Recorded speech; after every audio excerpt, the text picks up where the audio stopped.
ഒരു രാജ്യം ഒരു തെരഞ്ഞെടുപ്പ് ബില്ല് കൊട്ടിഘോഷിച്ചുകൊണ്ടാണ് ബി.ജെ.പി. സഭയിൽ അവതരിപ്പിച്ചത്. എന്നാൽ സഭയിൽ ബി.ജെ.പിയുടെ യഥാർത്ഥ ശക്തി തെളിയിക്കുന്ന ചടങ്ങായി മാത്രം അത് മാറി. 3/2 ഭൂരിപക്ഷം സഭയിൽ ഉണ്ടെന്നായിരുന്നു ബി.ജെ.പി. കണക്ക് കൂട്ടിയത്. എന്നാൽ ഭരണപക്ഷത്താണെന്ന് അവകാശപ്പെട്ട ചില പാർട്ടികൾ കൂടി ഇന്ത്യ മുന്നണിക്കൊപ്പം ചേർന്നതോടെ ബില്ലിൽ ആദ്യമായി ബി.ജെ.പി. തോറ്റു. ഒരു രാജ്യം ഒരു തെരഞ്ഞെടുപ്പ് അപ്രായോഗികമാണെന്ന നിലപാടാണ് കോൺഗ്രസ് സ്വീകരിച്ചത്. ആ നിലപാടുകളോട് കുടപിടിക്കുന്ന സമീപനമാണ് ഇന്ത്യ മുന്നണിയിലെ പാർട്ടികൾ ഒറ്റക്കെട്ടായി സ്വീകരിച്ചത്. സമീപകാലത്ത് കോൺഗ്രസുമായി അകന്നു കഴിഞ്ഞ TMC അടക്കമുള്ള പാർട്ടികൾ ഈ വിഷയത്തിൽ കോൺഗ്രസിന് പരിപൂർണ പിന്തുണ പ്രഖ്യാപിക്കുകയും ചെയ്തു. അതേസമയം ബി.ജെ.പിയിലെ 20 MP-മാരും കോൺഗ്രസിനൊപ്പമാണെന്ന തോന്നലും സഭയിൽ നിന്നുണ്ടായി. കാരണം അത്ര സുപ്രധാന ബില്ല് സഭയിൽ അവതരിപ്പിച്ചപ്പോൾ 1ഉം 2ഉമല്ല 20 MP-മാരാണ് സഭയിൽ നിന്ന് വിട്ടുനിന്നത്. എന്തായാലും മുങ്ങിയ MP-മാരെ പഞ്ഞിക്കിടാൻ തന്നെയാണ് ബി.ജെ.പിയുടെ തീരുമാനം.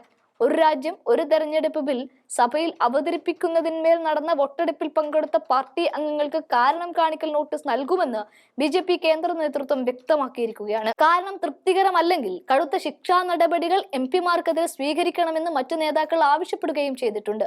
ബിൽ അവതരണത്തിന്റെ വോട്ടെടുപ്പിൽ 269 വോട്ടുകളാണ് ഭരണപക്ഷത്തിന് കിട്ടിയത്. NDAക്ക് 293 സീറ്റുകൾ ഉണ്ടെന്നിരിക്കെയാണ് 20 ബി.ജെ.പി. MP-മാർ വോട്ടെടുപ്പിനെത്തിയില്ലെന്ന് പാർട്ടി കണ്ടുപിടിച്ചത്. ഈ 20 MP-മാർ പല സുപ്രധാന കമ്മിറ്റികളിലും അംഗങ്ങളാണ്. ആ കമ്മിറ്റികളിൽ നിന്ന് ഈ MP-മാരെ മാറ്റി നിർത്തണമെന്നും ആവശ്യം ശക്തവുമാണ്. 3ാം മോദി സർക്കാരിലെ ആദ്യ വോട്ടെടുപ്പിനാണ് പാർലമെന്റ് സാക്ഷ്യം വഹിച്ചത്. പ്രതിപക്ഷ പ്രതിഷേധത്തിനിടെ ഒരു രാജ്യം ഒരു തെരഞ്ഞെടുപ്പ് ബിൽ വോട്ടിങ്ങിനിടെ സർക്കാർ സഭയിൽ അവതരിപ്പിച്ചിരുന്നു. അനുമതി വാങ്ങാതെ സഭയിൽ വരാതിരുന്ന എല്ലാവർക്കും കാരണം കാണിക്കൽ നോട്ടീസ് നൽകണമെന്ന് മറ്റു പാർട്ടിക്കാരും അറിയിച്ചിട്ടുണ്ട്. സഭയിൽ ഹാജരാകാൻ നിർദ്ദേശിച്ച് MP-മാർക്ക് ബി.ജെ.പി. വിപ്പും നൽകിയിരുന്നു.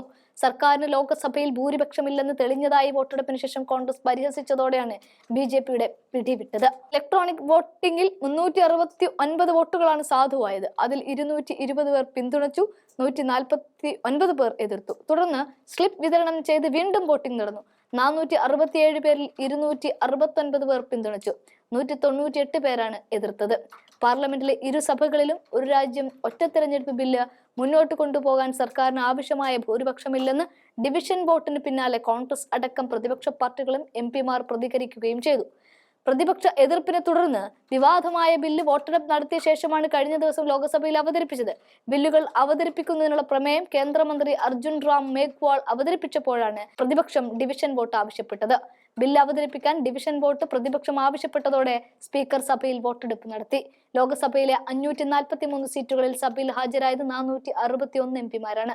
3/2 ഭൂരിപക്ഷം ഉണ്ടെങ്കിലേ ഭരണഘടനാ ഭേദഗതി ബില്ലുകൾ പാസ്സാക്കിയെടുക്കാൻ പ്രധാനമന്ത്രിക്കും ഭരണപക്ഷ മുന്നണിക്കും കഴിയൂ എന്നിരിക്കെ കണക്കുകൾ ബി.ജെ.പിക്ക് വെല്ലുവിളിയാകുന്നുണ്ട്.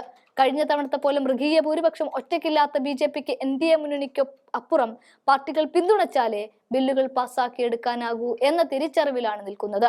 കോൺഗ്രസ് MP മാണിക്കം ടാഗോർ സഭയിലെ ഡിവിഷൻ വോട്ടിന്റെ കണക്കുകൾ ചൂണ്ടിക്കാട്ടി ബി.ജെ.പിയെ വെല്ലുവിളിക്കുകയും ചെയ്തിട്ടുണ്ട്.